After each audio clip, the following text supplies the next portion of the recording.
Hey there, guys. All right, today we are back with some more overly sarcastic productions, and this time we are hitting up another history summarized, but this time Mesopotamia, the Bronze Age.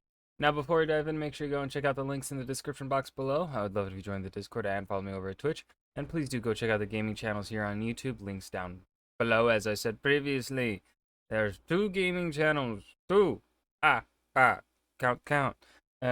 Anyways. Yes, one of them is stream VODs, which is just the 3+ hour streams, unedited, and then the other channel is more edited content. There are two videos currently up on that channel, Fallout 4 and Tales of Kenzera. I personally found my Fallout 4 video to be better.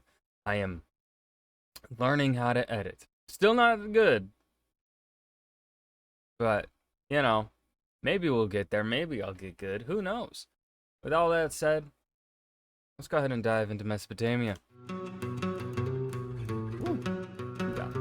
Welcome to the Bronze Age, an 11-part collaboration of historical YouTube channels. Be sure to follow up with the video by Epimetheus by checking out the playlist in the description. As first up in this big bronze bonanza, I'll be taking you back to the very beginning. Nope, too far. Nah, a little more. Perfect, there we go. But when you say the very beginning, Blue, you gotta be specific. Like, you know, like monkey good The times. history of Mesopotamia is, let's see, to put it respectfully and professionally, crazy old. Herodotus could pick up a tablet inscribed with the Epic of Gilgamesh or the Sumerian Kings List, and it would describe things older to him than he even seems to us. And old as I hate it when people put shit into perspective like that, because then it messes with my head, right? Like, the difference between Jesus and the building of the pyramids, right? The pyramids are older to Jesus than Jesus is to us. Like, that kind of shit. Fucking wild, dude. It always, like, I get it, but at the same time, like, it hurts my head to think about, you know? they were, they still lived in urbanized societies and experienced historical plotlines that may seem eerily familiar to the later world. So, to find out why civilization sprang up in the Fertile Crescent and how its history unfolded over the course of the Bronze Age, let's do some history. For the sake of our narrative, I'll tell you right off that even though Mesopotamian history features a merry-go-round of different societies playing protagonists, the underlying culture was consistent throughout. The reason for all this shifting around was geography, and ultimately, water. Mesopotamia is Greek for the land between the rivers, in this case the Tigris and the Euphrates. Much like the Nile in Egypt and the Indus further east, Mesopotamian civilization arose specifically because of the sustenance these rivers provided. But even this map doesn't do it justice, because I'm trying to remember. Weren't the Tigris and Euphrates a bit more... Were they calmer water? Did they have a more predictable flood time? Or did they... I think it was the Tigris and Euphrates that didn't have a... Not... They were a bit more violent than the Nile and the Indus. I'm remembering correctly, because you can kind of...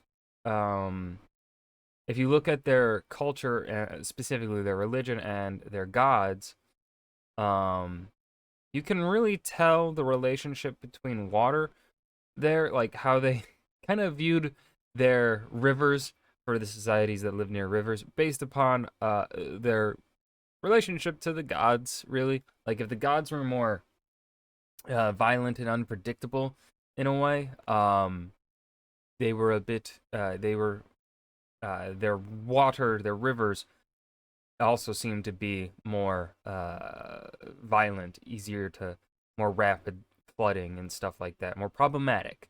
And then, at least this was what I remember. This is shit I did back in high school, in an AP World History class, I think was where we talked about this. Oh man, it's a hot minute. I hope that's still correct. I can't remember. It's been 7 years. Ugh. The alluvial valley is crisscrossed by several smaller waterways, making the rivers more of a web than one highway. Compared to Egypt, where one guy with a few boats can control the entire Nile River, the almost labyrinthine Mesopotamian rivers made it exceptionally difficult for any one society to sustainably exercise power over the others. And also, unlike the Nile, what with its pleasantly regular flood patterns and such, I was right.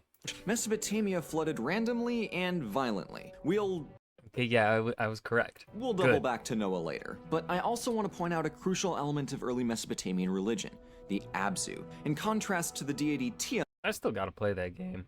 I don't own it, but I still gotta play it sometime. the primordial embodiment of salt water, Abzu was the primeval sea of creation that was believed to lie underneath the world, and explained the presence of freshwater springs, rivers, and lakes, which became spiritually revered. It's really not a stretch to give a healthy little sprinkling of divine reverence to the stuff that gives your entire civilization life, you know? So enough preamble, let's have us a city. Arguably the oldest urban settlement in history is the city of Eridu, established by the edge of a lake in the more fertile south during the 6th millennium BC. But insanely old timescales and permanent dwellings were only part of the equation. Just as important were a centralized government and a social hierarchy, a division of labor and natural resources to work with, religion and culture to give life that extra little pizzazz, and of course, rules to follow. It's all of these things first established here that have gone on to define the very concept of civilization for millennia to follow. But there's also one last factor. See, even as early as the 4th millennium BC, the city already had layers of ruins. It seems that Eridu deliberately tore down and rebuilt itself layer by layer.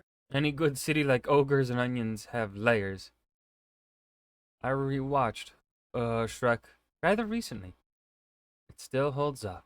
It's still good. God damn it. 20 plus years later. Replacing old buildings with bigger, grander ones to accommodate a growing population and a deepening self-awareness of what would become civilization's ultimate goal: progress. We take it for granted now that things should get better with time as we build on what came before, but that idea first took hold back in Eridu. Eridu had a really great run, but all things must come to an end at one point or another, and in Mesopotamia, that sometimes happened very suddenly and without much warning. While historians have usually chalked it up to environmental changes making certain places less agriculturally viable, there are also arguments for how the typically swampy lakes and slow-moving rivers served as disease vectors for stuff like malaria, which could break enough links in the chain to completely cripple an entire city.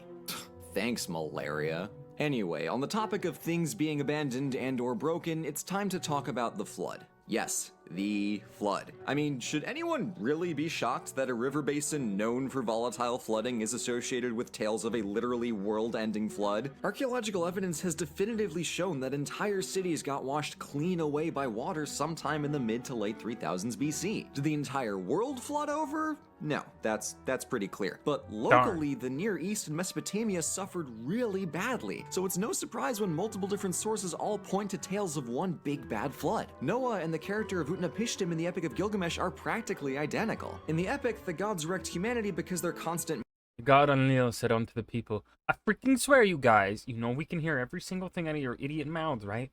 I'm gonna pour so much water on your stupid cities that you impolite assholes will wish up and down the pantheon that you'd never so much as whispered after sundown. The nerve of some people. You're freaking dead, kiddos. midnight partying interrupted their divine 7 to 8 hours of nightly sleep. That's not very far off from Genesis. So with the world washed more or less clean, the 2000s BC saw a new order of society develop during the so-called early dynastic period. Here, as more players jump onto the game of life, we see a linguistic split between the Sumerians in the south and the Semitic Akkadians to the north. And like ancient Greece and medieval Spain, Unsurprisingly, most of my favorite periods in history involve city-states. Can you blame me? City-states are the coolest. The coolest? No, city-states are lame, okay? It's the heptarchy that's cool as fuck, alright? Anglo-Saxons for the win. In Renaissance Italy, there's a proliferation of independent city-states vying for control of land and waterways. In addition to archaeological evidence, we're lucky enough to have the Sumerian king list, compiled several centuries down the line but nonetheless helpful in understanding the constant power struggle that defined the 3rd millennium. Cities fought over farmlands and grazing lands, taking turns playing hegemon, while still nobody was able to establish any kind of permanent dominion. But speaking of people kicking the crap out of each other, let's talk Bronze Age warfare. The central component of any Mesopotamian army would have been the spearman infantry supported by highly skilled slingers. Though a sling does resemble a child's toy, it doubles the effective length of a thrower's arm, and a capable slinger could launch a stone faster than an archer's arrow, and unsurprisingly with a substantially heavier payload. The whole David and Goliath dealio should show that the sling was no laughing matter. In any Yeah, but you also got to be closer. A bow can go farther. case, a well-trained and supplied army was a valuable commodity, and in a turbulent world, a warlord could become a very powerful figure, so it should be no surprise that they regularly made themselves into full-on kings. Speaking of being better than everybody else, the most prominent city to emerge in the early 3rd millennium was Uruk, home city to the legendary hero King Gilgamesh. His epic poem goes into considerable detail about the splendor of the city itself, calling attention to the walls, fields, canals, gardens, and temple that would have made Uruk the envy of the Bronze Age. As the biggest city in the world during its mid-3rd millennium heyday, Uruk was a hub of production and innovation. That's where we get our Archaeological rock. evidence suggests that someone had the bright idea to take the spinning discs of pottery turntables, stand them upright, and jam an axle in there to whip up a simple but nonetheless ingenious wheeled chariot. And I just think that's really cool. Along those lines, the development of new technologies and the expansion of trade relations to bring in goods like that sweet, sweet lapis lazuli all contributed to the general well-being of Uruk. But to keep track of all this productivity, the Sumerians flexed with probably the most important innovation ever: writing. Cuneiform script, notable for its wedge-shaped markings and brain-melting complexity, was used to account trade and production, to write out legal codes, and eventually to codify literature like the Epic of Gilgamesh. There was also, like, taxes and stuff to worry about. There was a Yay, taxation! lot of things, okay? Writing was a big-ass deal, and I'm not just saying that because it's like 50% of my current day job. Big deal. The next big change in Mesopotamia came from further north, where a palace servant to his local ruler later became king. And then he had the crazy idea of conquering absolutely everything. So he went and did it, the absolute madman. He first stretched down towards the Persian Gulf before following the rivers back northwest to bring all of Mesopotamia under his dominion. Sargon, whose name means legitimate king in Akkadian, effectively created the first empire Along the lines of legit king. in human history. Although he obviously used force to bring the people of Sumeria and Akkad under his wing, evidence points to his reputation as a unifier, as his legacy was revered by Mesopotamians for over 1,500 years after his life. Damn. The unfortunate reality is that we just don't know all that much about him, but historians have made some insights. For one, legit king Sargon was a strictly historical figure, fighting other kingdoms rather than the monsters of the Gilgamesh epic. He's also believed to have brought significant prosperity to his empire, as more interconnected cities experienced sick gains to productivity and a little cross-pollination of culture to go along. Perhaps the most topical aspect for our purposes here is the increased manufacture of bronze. Whereas anyone can pick up a rock and make a stone tool, forging metal was hard work. Raw materials must be mined and transported so that metal workers with specialized equipment and years of training may fashion them into tools and weapons. That's a complex and expensive process that is substantially easier if every city has access to everyone else's resources as well. A happy beneficiary of this was the military, who could fight better with shiny new sword-chopping action. While Sargon's successors presided over a heavily militarized society, and I mean, to conquer Mesopotamia, kinda had to, you know? There was all manner of visual, architectural, and poetic art being created. Cool dudes like Sargon's grandson, Naram-Sin, strengthened the bureaucracy to increase the efficiency of that hot intercity trade. As such, it's here that we finally see trans-imperial standardization. Economics can be interesting sometimes. No, it isn't. I'm sorry. It just isn't. Like, oh, I took you have to take 2 econ classes to graduate in the United States. They're part of gen eds or prereqs. And I took macro and micro, and I hated it. They were so goddamn boring. Most boring shit ever. It was Z every day. Of weights and measurements. And it's good that they changed it when they did, because it's just so infuriating and primitive to have 2 different sets of units for the exact same measurements. Gosh, could you imagine? But like Eridu in Uruk and now with Akkad, the entire society collapsed mysteriously, almost as if overnight, as entire cities vacated for centuries. The Guti mountain people often bear the blame for coming in and sacking everything all willy-nilly, but it doesn't quite make sense that some random barbarians could overwhelm the highly advanced Akkadian army. So what really happened? I mean, barbarians kind of overwhelmed the Roman Empire. So, like, I find it kind of believable. Large migration, a large migratory period. over the course of probably quite some time, because again, we don't have all the information available from 2200 to 2100 BCE. So I wouldn't be surprised. Um, you know, like, yeah. I think it's possible. I say this as someone who has never done any research in this time period or area of the world, so take what I say with an extreme, like a grain of salt. Um, uh, but yeah, I wouldn't be surprised. Like it happened to Rome. Now, of course, Rome is, of course, a different state, and several few thousand years later. But I still think it plausible for a other culture group to be coming into the area and causing such problem, because like it happened to Rome over the course of like, and of course there could have been other things, maybe as previously established, this is a hard to navigate and enforce your rule kind of part of the world because of the rivers in this time period. So that could have added to costs. And so maybe the empire was overstretched and thus brought about similar conditions that, with the migration of the Germanic tribes, overwhelmed this empire. I see it as plausible. The century-long Dark Age that followed the collapse of Akkad is marked by famine from what we can tell, as Mesopotamia effectively withered into a desert all 30s Dust Bowl style. Oh no, don't tell me. Their highly efficient yet terrifyingly fragile infrastructure totally collapsed when changes to climate made it impossible to reliably provide resources. Well, take away the army's food and you might as well not have an army, so it makes sense that the Guti, desperate for what little farmland remained, were able to overwhelm the Akkadians. What followed was over a century of quiet traditional living, a far cry from the glory of old, but much more sustainable with fewer moving parts. But it sure does like the rhyme. Yep, this is sounding awfully familiar. To get barbarized. In the 21st century BC, 3 centuries after Sargon's conquests, Utu-Hegal of Ur finally rid Mesopotamia of the Guti, and ordered the compilation of the Sumerian king list, partially in order to trace his own legitimacy back to Sargon and, well beyond, and partially because people were justifiably worried about losing all that information for good in the event of another sacking. This Neo-Sumerian empire carried out a true renaissance of the Akkadian civilization, making as best of a return to form as can be imagined. Though the seat of power was back down south in Ur, the culture, urbanization, economics, bureaucracy, and overall way of life closely resembled their glorious past for a solid century. But the timestamp doesn't lie, and something or other has to collapse before this video ends. This time, the culprit was taxes. In 20 short years, the imperial provinces just kind of stopped contributing as everyone declared independence piece by piece. The Sumerians attempted to build a wall to keep out Western barbarians, but that went a That's the thing with walls. You can wall off a city, but you can't wall off an entire land. It didn't work for China, and it didn't work for Rome. about as well as it always does, and they ended up getting invaded.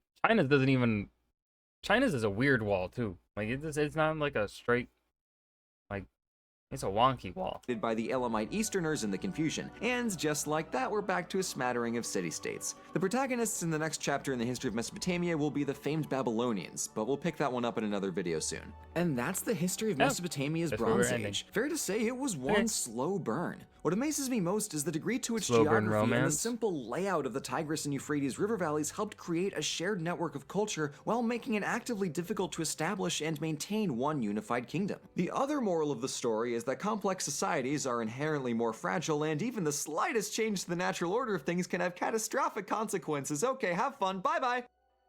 It's what happens when people get too comfortable with the status quo. You have to continue to innovate, otherwise you're just going to fucking collapse. Thank you all so much For being the first language, cuneiform is absurdly complex. for watching. If you want to learn more Part of the writing is iconographic, part of it is phonetic. It is all interchangeable. about this enigmatic period in world It was deciphered in the 1800s by George Gothafend, who drunkenly bet his college buddies that he could translate it. Absolute fucking mad lad. history, please be sure to Joke's on him, on us, because he did it. check out Big the ups Bronze to Age George. playlist And that was History Summarized, Mesopotamia, the Bronze Age. That is... I got nothing to add here at the end. This was a good video by Blue. You can definitely tell, like, really around the 2020, I'd say mark, 2019-ish area is when Blue, I think, really started to get really good at these videos. Um, Things earlier than that are kind of hit or miss for me, but roughly around four-ish years ago, he started getting more. It seems he got more consistent with my tastes, what I enjoy. Because those seem to be the videos that I've been enjoying more from Blue. But yeah, I hope you guys enjoyed as well. Remember to hit that like button and subscribe for more, and I will see you guys in the next video. Peace.